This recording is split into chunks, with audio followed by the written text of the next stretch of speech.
Hi, everybody. Welcome to Sunday Conversations. I was going to say in the company of cards, but it's Sunday, so this is Sunday Conversations. And as you know, this is the time when I bring on a guest to help me with the heavy lifting. And so today's guest is astrologer Laurie Farrington. I'm just going to read her bio and then I'm going to say some things of my own, and then we'll get the conversation started. Uh, okay, so Laurie Farrington has cultivated a devoted following with her practical and approachable method of interpreting natal charts. This is true. I speak from Hmm. experience.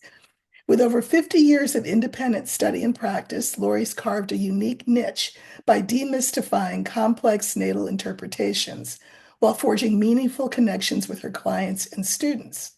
Her first book demonstrates her unorthodox yet profound teachings, offering fresh perspectives that resonate with dedicated astrology learners.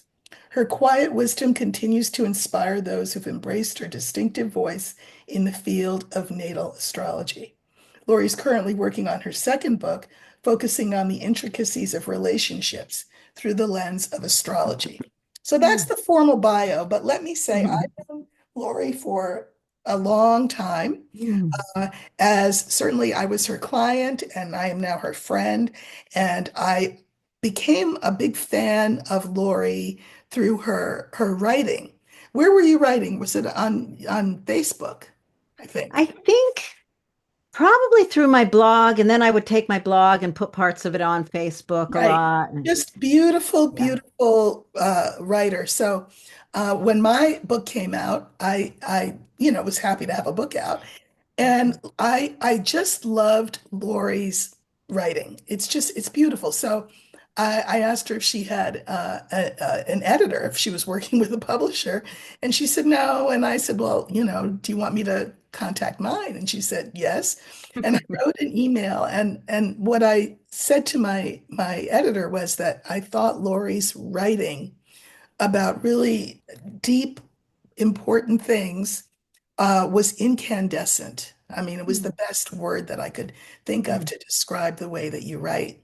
And so the rest is history. And Laurie's coming out with a book. When is that book due? January 8th, I believe. January 8th, 8th but or you, 9th. Yeah. you can pre-order it. Yeah. What's the title of it, Laurie? Oh dear. How to read and interpret a natal chart, guideposts for natal astrology. You know what? If you I'm go so to embarrassed. Amazon and you just type in Laurie Farrington, and I will, I mean, I've never done this, but I'll have show notes, as they say, with You all know, Laurie's links so it's that, so funny. They make the title so long because they're trying to yeah, get all the keywords in there. yeah. And I always, whenever people ask me the name, it's like, oh, the first part of it is how to read and interpret a birth chart. So that's enough. Right. And so Lori does, I've had people on and will continue to have people on, including astrologers who talk about sort of the big picture issues and politics and culture in the way that I do when I read for you with Lenormand. But Lori's focus is on the personal, and which is to say the personal natal chart. She is phenomenal. She's wonderful to work with. So again, I'll have the links and everything. So if you want to get a reading, hit her up. But also, please do go to Amazon and pre-order that book. So Lori, Yes. you are. I'm so glad. I'm so glad to see you and have you with us. Um, Tell me about how you got started in astrology and how you decided on what your niche interest in astrology would become. Well, it all just kind of happened as life moves on. Right? I initially, the first introduction to astrology was like so many other people born in our era, was at the grocery store. There was those little And tiny the goodness and booklets, sun signs. the little tiny booklets with Yeah. the symbols on them. And I remember standing beside the grocery store as my mother's unloading the cart and looking at those symbols. And the symbols themselves just grabbed something in my mind. It was like I knew that there was something in those symbols that I needed to follow. And, growing up in the Northeast Kingdom of Vermont in the 60s, there was not a lot of access to information. But any kind of information I could find about astrology, I was all about it. I was all over it. I would beg my mother to spend the 10 or 25 cents to get me one of those little booklets, and I would read it until it just dissolved in my hands. I'd memorize it.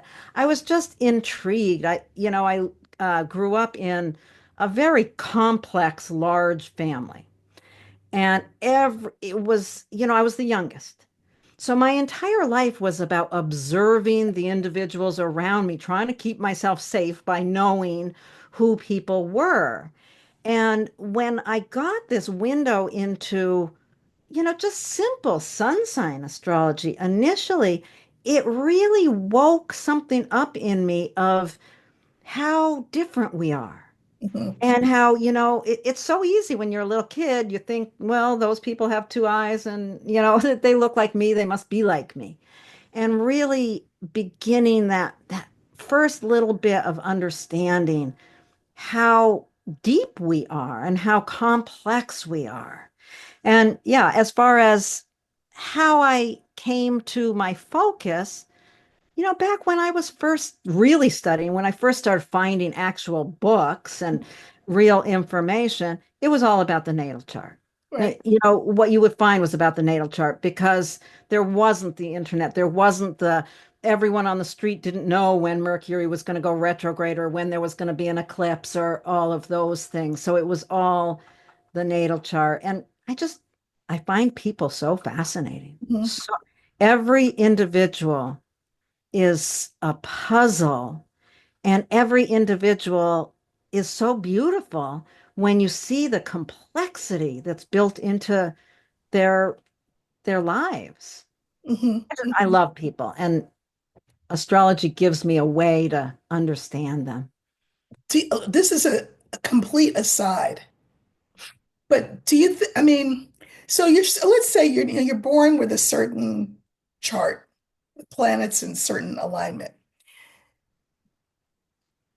Do you think that that has any bearing on where you were before you were in this body or where you'll be after you're in this body? Is that Those too are big deep? questions. Those are very big questions. And obviously, none of us really have answers to those questions. I talk a lot of my clients really want to understand, yes, sort of that bigger picture of where they came from, where they're going, life purpose, past lives. People are very curious and interested in that.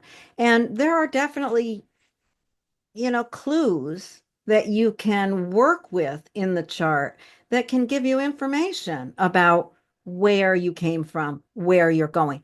Whether it's past lives or ancestral memory or, the earth memory itself, we don't know.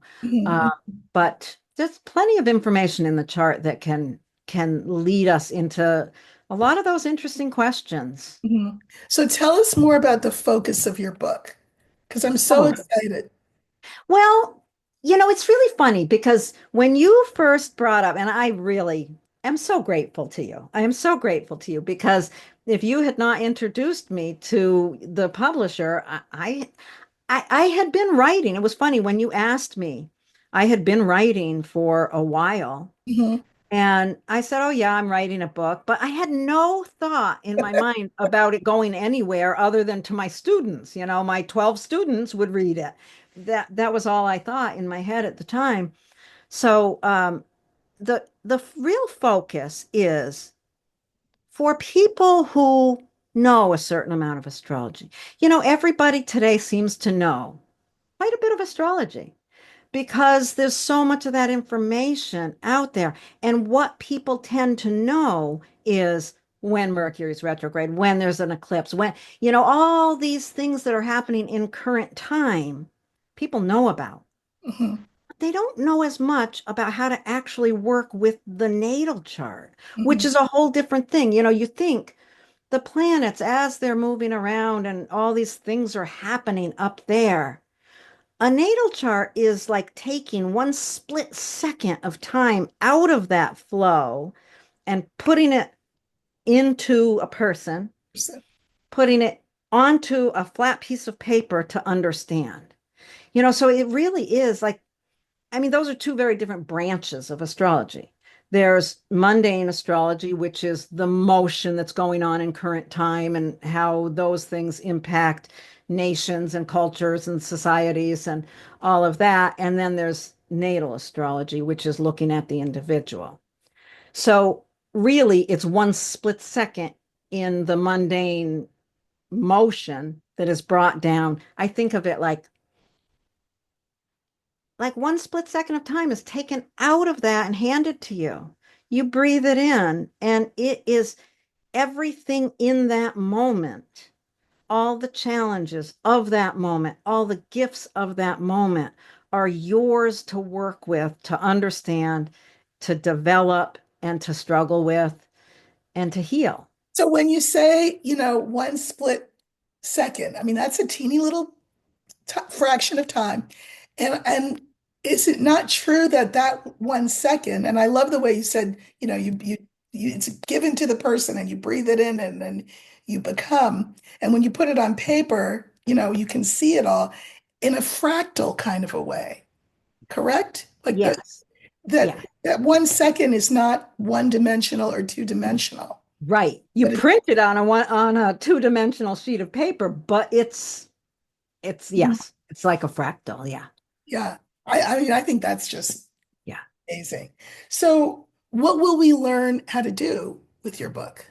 Well, there are 17 guideposts, which means there's 17 lessons, 17 different ways of developing your understanding of an individual's birth chart.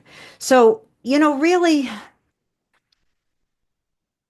the way I work with a chart, I kind of have a little oh, what's it called? I make little symbols that kind of write the story of the whole chart. And each one comes from one of the guideposts. So, you know, you'll just learn the lessons that will bring you deeper and deeper into an understanding of the chart.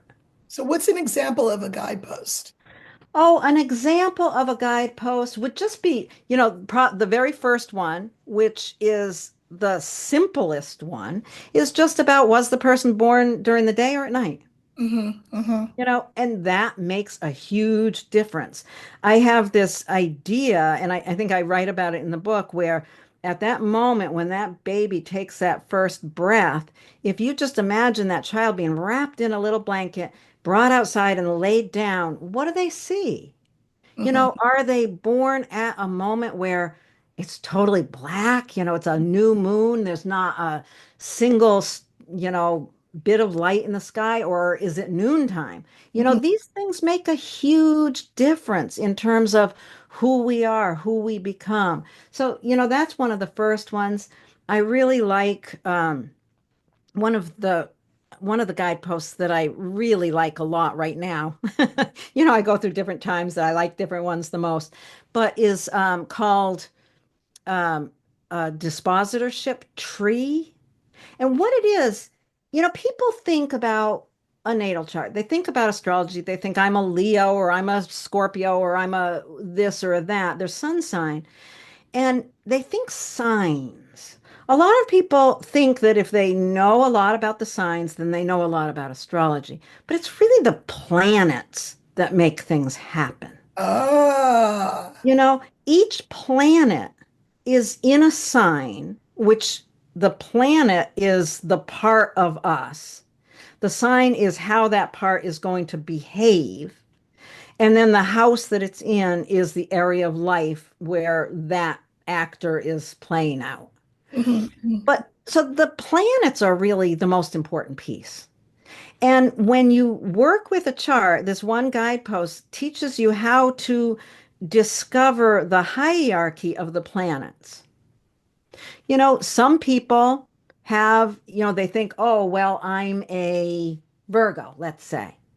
Their Virgo sun might be very weak in their chart. It might not have a whole, Because of the house that it's in, or because of the because of the planets around it. dispositorship tree, because some planets are just a lot stronger, determined by the houses that they're in and how they interact with other planets. So So, let me ask you, okay, so let's take a real example. So, and I am no astrologer, but I will say, I know I'm a Leo sun, okay? yes, And that explains a lot about me. yes. But then when I look to see what house that sun is in, it tells me a lot more. It's like the expression of that Leo sun. Then I find out that I'm Libra rising, which I Yeah. didn't even know that was a thing till, and, um, and that explains a lot too, because I'm thinking Leo, go get them and showboat and all of that. But there are parts of my life where I'm a little bit more tentative or You're a people people pleaser. pleasing. Exactly. And I'm like, where's that coming from? That's Libra. But Yeah. then wouldn't it depend on what house that Libra is in and what planets are around? I mean, I don't even know. Well, the rising sign is the first house. First house. Okay. Right. The first house is your personality. It's how people see you. So Okay. people don't necessarily see your sun sign. That they initially are more apt to see your rising sign because that the rising sign is determined by the moment you were born. That's why it's important to have the time of birth. The time of birth is very important because it sets up the whole of the chart. It sets up all of the houses. The houses are the different areas of Your life. life. Right. Yeah. So, yeah, you've got Libra rising, you've got your Leo sun and a couple of other Leo planets, if I remember Right. correctly, in Up your in 11th house. 11th house. So, why is it that you're, creating this community with this channel? Well, your light shines in community. In the space of community, you learn about yourself, and that's where you shine. And that's a beautiful thing. And then I know where your moon is too. I remember Oh, in Aries, in your seventh house. in the Yeah. seventh house. Yeah. What And does that mean? anyone who has a moon in the seventh house knows how intuitively to connect with individuals one on one. So Mm, you can bring me on your show, you can bring anybody on your show. You know how to make an emotional connection with another person very easily and immediately bring them into your community because of the aspect between the sun and the moon. that's interesting. Now, I Yeah. always wanted to be uh, psychic, we'll call it. So, so I looked through a glass darkly at this for a long, long time until I found Lenormand and had some other kinds of experiences that opened everything up. And then I saw that Neptune, isn't that like a thing? And Neptune or Pluto, I don't know, something, there's some planet in my first house that speaks to that kind of ability. I'm Neptune, trying to look at your chart while you're talking here. everybody's going to know all my business. Don't tell them. Oh, But yeah, you do have Neptune in your first house. right. So that may, I see what you're saying that when you know things about yourself via your chart, one of the things it can do is make you more you than you were before you knew this stuff. In other words, the fact that I saw Neptune was there, I was like, Yeah. girl, you have this ability. Yeah. You Yeah. just have to just unlock it. And that, Neptune in your chart, let me just tell you a little tiny piece. okay, Venus rules your Libra rising. that sounds pretty attractive, a It is. lovely It Venus. is. Okay. And that Neptune is in a perfect trine aspect to Venus. That's really where your intuition comes from. It's not because Oh, Neptune is in your first house, it's because it is flowing this incredible amount of energy to your Venus ruling that ascendant. But yeah, you've definitely got that ability, and it's a gift. It's not something you have to really work hard for. All you have Right. to do is open the door for it, and Open the it's door. there. Right. Yeah. A trine aspect is an open door. Right. Yeah, I think that we're very complex. Hmm. Human beings are incredibly complex. And if you don't find, there's other ways besides astrology to get to a deep, deep understanding of yourself, but astrology is certainly one of them. And if you don't have some way to understand yourself, you can get very confused because Yeah. there's all these contradictory things. I mean, you can have major contradictions in your own mind and heart, and it can make you feel a little crazy. Well, And one of the expressions that I find most moving that we say is, um, I was beside myself. right, I mean, it's such an evocative it expression. really It means is. like, I think I know me, but then I did this thing, Right. or I thought this thing, or I felt this thing that I was beside myself. I wasn't inside myself, Yeah. beside myself, because there's that part of me that I don't understand. Yeah. And that's one of the great gifts of astrology is that it shows us all our complexities. Yeah. And it really can help us to calm down a lot of the anxiety. And one of the things that I'm doing now with clients that I love, my favorite thing is I've really opened up my mentorship program. I used to just, do mentoring for people who wanted to become astrologers. But what I'm really focusing more on now is working with people who know a certain amount of astrology, and helping them understand themselves, their partners, their friends, their children, their loved ones, their mothers. I've done so much work with women and their mothers' charts, and that really helping people understand themselves and their relationships is Now, my is it favorite thing. true that you can take a person's chart? Let's say we're talking about someone and they have a mother, but Right. that you don't have the mother's chart for whatever reason. They were, born of wolves in the forest or something. But you have that person's chart, and this is what I meant by fractal. You can tell things about that mother Absolutely. from that child's chart. Absolutely. That's wild. Absolutely. It is wild, and we have that mother in us. Yeah, Oftentimes when I'm working with a client, I will describe the relationship with the mother or the father, right, right, depending on which one shows up really strongly. right. We'll describe that relationship, but then I always slow down at that point and say, you need to understand we do not have your mother's chart here.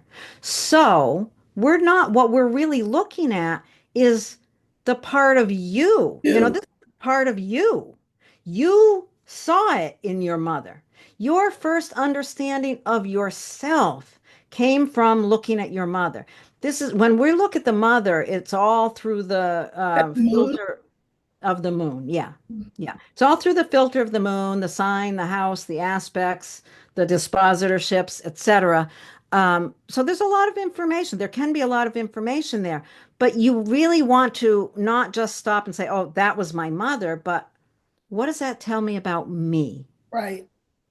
And that's sometimes the tricky part because it's easy for us sometimes to kind of Point put on fingers. another person like it was her. Yeah. Well, what is that saying about you today, and how does that give you the opportunity to heal these issues within yourself or celebrate them? Hmm. Here I am assuming there's a problem with the mother. There isn't it always the mother's fault. No. No, it's not. But No, it's not.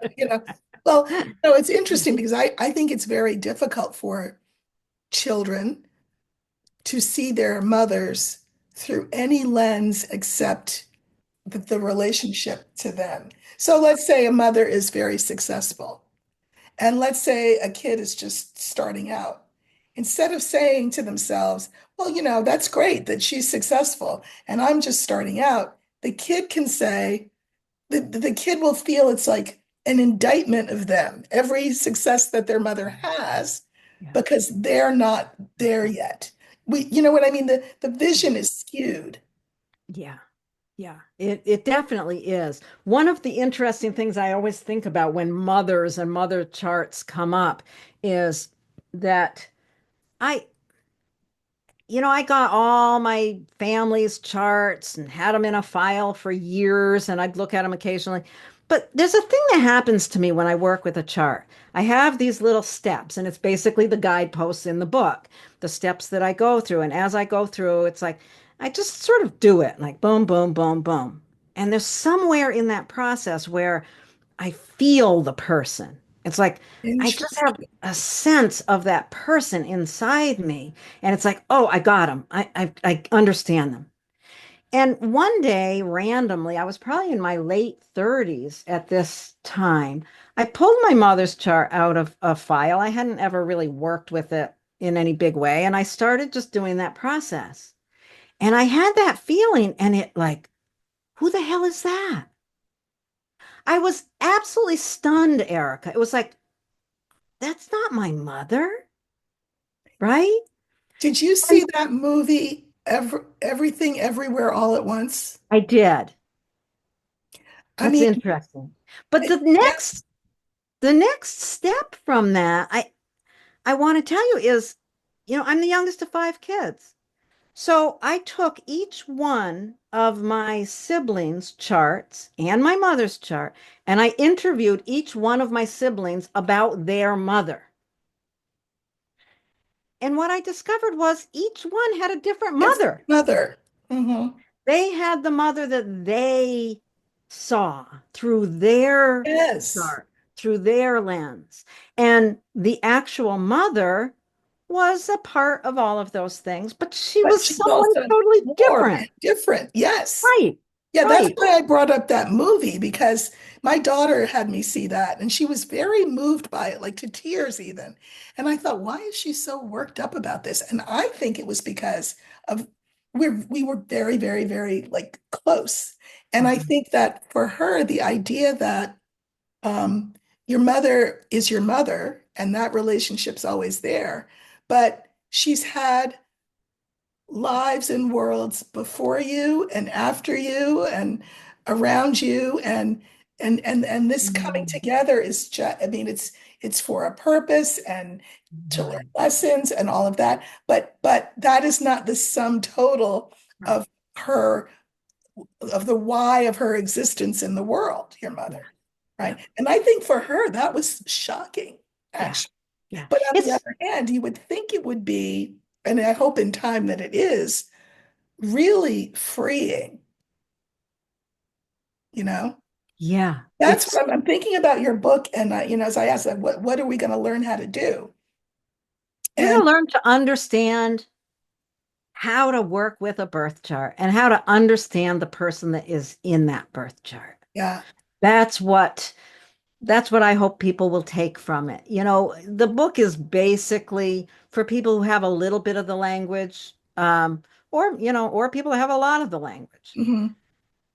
But I think it's gonna really fill a space because what happened, it's so interesting. When I was studying astrology, we were studying books, we were studying natal charts, period. And I started teaching and I taught for years and years and I taught the same way I learned for many years. And all of a sudden one day a woman came to me and she was looking for a teacher. And I had a few initial conversations with her. She knew everything about the planets. She knew everything about the signs, the planets, but then she knew nothing about the chart. She knew nothing about the houses at all because she had learned on through the internet, she had learned about, all the cycles that are going on in current time, which is what people are learning now. Mundane. People, That mundane. yeah, Yeah. yeah. And, people relate it through transits, they relate it to the natal. But if people are learning astrology online right now, they are learning so much about what's going on in current time. They're learning so much of the mundane. And for any astrologer out there that's trying to get eyes on their social media, that's what you kind of have to go with Ah, because you can't talk directly to to each person. each person. Mm. So you use the common denominator, which is, oh, well, today the moon is in such and it's squaring such and such. So that's what people are learning. So I really realized that. And then when the pandemic came and everybody started learning astrology, like it became really this big thing, but mundane astrology again. And I realized that when I was initially teaching people at my kitchen table, I'd have little groups of people come and we'd study. I would bring them outside, make them look at the planets up there. Like I was always trying to get them to look away from the chart Mm, up to where things actually were happening, mhm. trying to get them to understand that. And all of a sudden, with this shift with the internet and the change in how people are learning astrology, I feel like my job turned into bringing people's eyes Yeah. from up there back down. And to me, that's the gift of age. I've seen this change over time in how people learn this thing. And I really want to get people to understand the natal chart itself. You know why this the sort of the little quote that comes to me is that, people will say they'll meet someone new and they're sure that that person is for them because they both like Chinese food. I mean, that's great. And you'll agree on a restaurant to go to, but there's so much more that you don't know because you're too busy saying, "Oh, we like Chinese food and walks on the beach." But if you come back to the chart, that's where you can see Yeah. what's really real about who that person is. There's so much information in those charts, and there's so much that can really help people understand each other. And, I always get a kick out of people with their children, their baby. Oh, don't get me started. People are having a baby. You're not having a baby. You're just not. It will be a baby for a little while. But Right. what you are doing is bringing a new life into the world that is separate from you, that has an agenda that you have very little to do with. And for people to think, oh, I'm having a baby and I gave birth to this baby and I nursed this baby, I know everything about this child. No, you don't. Right. And I think it's so important for people to get these bigger perspectives of the people that they love. It's making me think of the Gibran poem. Your children are not your children. They're the sons and the daughters of life's longing for itself. Oh my God, I'm so glad you remembered that. That just sent chills through me. I haven't thought about that in a long time. Yeah. And you know what? The irony of that, having been through the experience as a Yeah. daughter and as a mother, is that you're kind of set up as a patsy. And I'm going to say why. As a daughter, oh no, as a mother, because like you just said, you maybe even they may even have begun as an idea Right. and thoughts become things. So here you have this thought that became a thing and you grow it inside you Yeah. to the point where the things that you eat will Hmm. affect it. Yeah. You know, uh, everything that you do Every, for those 9 months, you have yeah. to sleep a certain way because Yeah. otherwise you're done. So, I mean, there's no more. And then they come, and I mean, if you just leave them alone, guess what? They won't survive. So Right. they're completely dependent on you for everything. So you show them how the world works and all of that. And then you send them out into the world. And then, I mean, and then you have to like let them go. Yeah. Who thought I, that was a good idea? I'm just saying. well, yeah, it's interesting. I mean, I have always thought, yeah, your job as a parent is to prepare the child to leave you. I mean, that's your That's entire right. job. Your That's right. entire job is to learn to let go, let go, let go. So, you might as well start it right from the beginning by getting to know who they are, really. I think you know what? I think that's the most important takeaway, but that's just me and my own personal thing, but I think I mean, there's a lot of women who watch my channel. About 25% of you are men. So, listen and learn. But I think what you just said is really important that learn the child's chart because it Mm, will be helpful to you in this process. Again, that feels a little bit like a Lucy and the football when you have to let them go, and that's your whole job is to let them go. When your whole job before that was exactly the opposite. But if right. you see their chart, you can understand that their destiny is not yours, that you are Yeah. not them and they are not you. Yeah. And I see so many, what comes to mind right now is a chart I was working with recently. I was working with a couple, and then they brought in their two children's charts. And one of the child was a little boy, and the parents were really having a hard time with this little boy because he was just not what they expected. Ah, He just wasn't what they expected.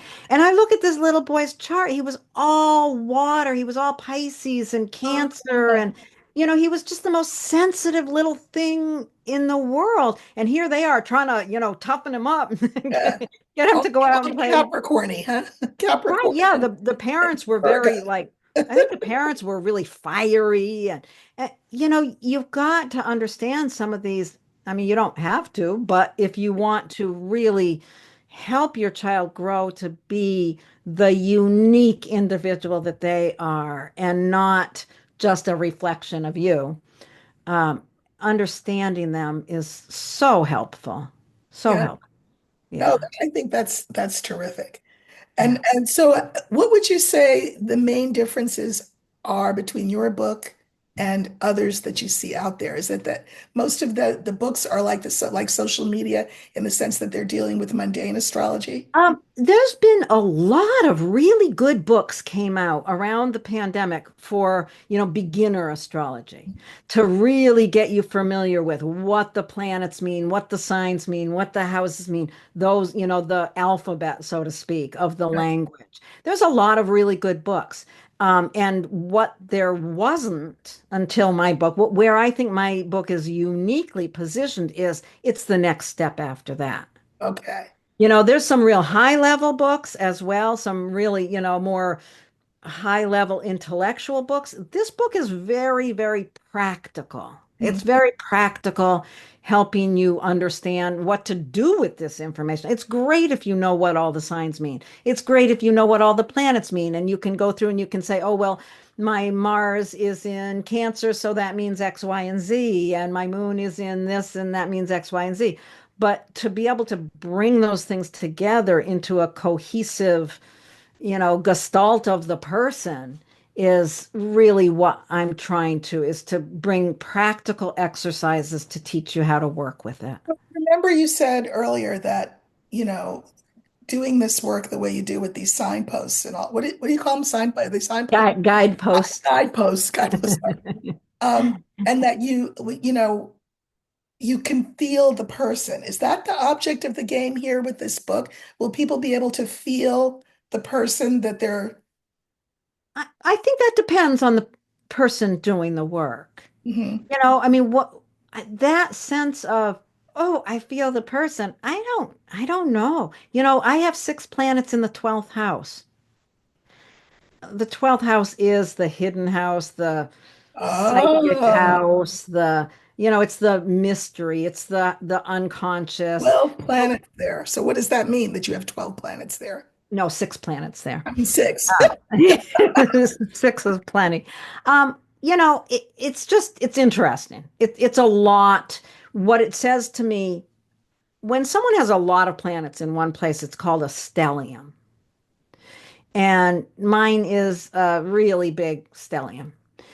And when I see a stellium in a chart, I think a person has a mission in Mm. that area of life. And I think of the 12th house as the ability to open the mind to information that comes from other sources. So you are doing your work that you were meant to do. Yes. And I resisted it a lot. Uh-huh. Why You know, did you because, do it? well, because all those planets are in Leo and they want to be on stage somewhere, not sitting home writing a book. Oh, But I mean, there's a lot more to it than that. But, you know, it's the 12th house is a difficult house because you really have to go inside and do serious, serious work. And the 12th house also, it allows the all of the pain and suffering of humanity comes through the 12th house. oh, lucky you. Yeah. And it's funny because you do so much of your work is around big picture things, what's happening in the world, and I think partly I stick with individuals because I have to feel one person's pain at a time. I don't know if that makes sense. Oh, let me say that's funny that you said that. I totally get that. I was talking to my partner last night and talking about what I want the 2025 to look like. I mean, so much of it is going to look like things I don't want it to look like, but that's another story. Speaking of mundane astrology, but you know, I love working one-on-one with people. Yeah. And as you said, my whatever it is whatever, wherever it is. And so that would make sense. I do like that a lot. I love the work that I'm doing on YouTube. I'm delighted that there's this enormous community that's been developed, but it's not the easiest thing to be looking at all of these Oh, so much. international, national issues and Yeah. then sort of coalescing them into language that people can understand and take something away with, in other words, there's a cost to me in doing it. Yeah. Yeah. And so, one of the things I was talking to my partner about is I'm saying, I want to tweak the proportions, for example, of what I do Ah, on YouTube relative, for example, to what I do in Substack. Substack, I'm ah, just by myself at my little yeah. green desk writing Yeah. about hard things, but it's different because you're not talking to an audience in Yeah. the way that YouTube is. Yeah. And then I want to increase the one-on-one work because, and I think for the same reason that um, you do, it's you feel like you can help one Yeah. person. One person at a time. Yeah. And One person at a time. I feel like I can wrap myself around one person at a time. And when exactly. I try to take on too much, It's a oh, lot. it's overwhelming. Yeah. It's a Yeah. lot. Yeah. So I noticed that for me, I need a lot of quiet time Yeah. when I'm not on the screen or working with clients or whatever. I need a lot of sort of, and I didn't think that about myself. Yeah. I Interesting. mean, I was a teacher. I went from class to class to class to Yeah. class, performing, for 100 students a day, 5 days a week for 30 years. So I thought, this is easy compared to that, but maybe not. Well, it's all about community for you. Yeah, It's all community. absolutely. So now, so your first book is on how to read a natal chart, how to get a real understanding of yourself and someone else. But I know you have another book in the works. You want to tell us about that?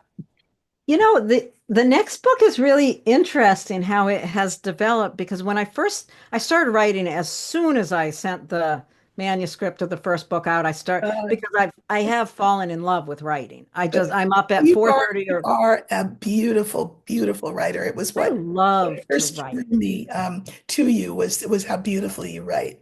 I just love it. And I get up at 4:30 or 5 o'clock every morning, 7 days a week, and write. And I just love doing that. But I thought initially that my next book was going to be a similar book, but about how to work with two charts together in a Mhm. relationship to, synastry, composite charts. There's all kinds of things to look at there. And so I started writing it and I got quite a bit done. I wrote the book proposal, I sent the book proposal in, and over the next couple of weeks after I sent the book proposal, all of a sudden the book took a different turn. It Oh, just wow. completely out of my hands took a different turn. And I wrote to the publisher and I said, throw away that book proposal. I'll send you a new one within 2 weeks.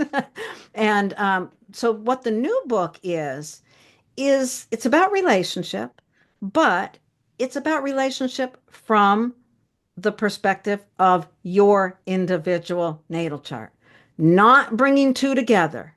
It doesn't matter. You can have the best aspects between yourself and someone else. You can have the most perfect composite chart. But if you don't know and haven't done the work on yourself and who you are in partnership, you're going to still have a crappy relationship. Okay, so I think that's really fascinating. It's because you're acknowledging the fact that no matter what the objective reality is, we only ever see things through the lens that we see them through. Right. And so this is looking at relationship, taking that into account, Yeah. that the world might see blah, blah, blah, but you, from where you are going to perceive this person this way and interact with this person this way. Right. It starts with you. You Right. cannot create a relationship with someone, even if they're perfect for you in every way. You cannot create a great relationship until you know who you are and what you need and what you're able to give and what struggles you have. You've got to do your own work first. Then you can start looking at comparing two charts and all of those things. Really fascinating. I do a lot of work with individual clients. And, often, what are the big questions that people ask? Well, one of them, of course, is love. And will Right. love come in, or how, will I find someone? And a lot of times my cards show that, you have some things Right. about you first before Yes. you can attract that right So we're saying the same thing. I feel like Yep. you and I should do some, I don't know what, but something together around that. You and I have talked about doing something Oh, together for years. years. Mhm. One of these days, we'll figure out what it is. Okay, sounds good. I think 'Cause that that's would be really lovely. I love talking to you. well. I love talking to you. And is there anything else that you think that we have missed that you want the audience to know? And like I said, I'm going to get all your information and I'll Yeah. type Yeah. it. Follow me on Substack, follow me on Patreon, all this stuff. Yeah, But yeah, pre-order my book and contact me for consultations. Contact me for mentorship as far as, really getting to know your family and your friends and yourself. And there's so much rich conversation that we can have. And I fall in love with everybody I work with. well, I So was going to say, just in case you haven't noticed, but I'm sure you have, Lori is very approachable. She knows how to synthesize things down to, or distill them into an essence that you can take in. That's a real gift you have in addition to the way that you write. So, and yeah, I also just want to say I have no judgment of anybody. right. And I think that's really important. Sometimes Important. people come to me and they're scared to talk about certain things, and I don't know what it is, but anything can roll off me. And because when you see a chart, you understand. That's right. People carry so much shame around different things, but if you're looking at their chart, you know what it is, you understand it. And this is kind of a funny thing I will add. There are certain people's charts I won't look at. Oh, do I tell. just will not look at because the funny thing happens when I work with someone's chart, I fall in love with them. Everyone. So if there are evil people in the world, You don't want I don't want to look at their chart because I don't want to understand. I don't want to see it in that way. You know, well, you're not going to fall in love with, you know, someone evil, right? I don't know. I get Because, I all right, so you think you could fall in love with them because you understand from sort of an inside out perspective why they are the way they So I are, guess what I would really be falling in love with is the core essence of the right? infant that was born at that moment. Exactly, exactly. What they have done with that is another thing. But when I really work with the chart, what I see is that essence. You know what? It's No, maybe interesting. we should have you read certain people's chart, if you know what I mean. And you could turn them around. You could have them understand their own their own innocence when they came into the world, and how I'm going to write a letter to the powers that be and say, That's an interesting thing. That would be an interesting way to, yeah, to look kind of, at, yeah, turn it inside out that way. mm, Huh. It's interesting. very. Well, I have Fascinating. loved having you on. I'm, Oh, me too. so happy to do this. And listen, you all, if you've ever wanted an astrological reading and you've never had one, Laurie's the person to go to. She's a wonderful teacher, a wonderful mentor, a wonderful coach, beautiful, incandescent, like I said, writer. So Thank you. follow her on all the platforms. And I'll Thank you so much, Erica. Thank you. thank you for coming. And I'll, Thank you. I'll have you again when the next book All is right. in All the. right. All right. Thank you. You be well. You too. Take care.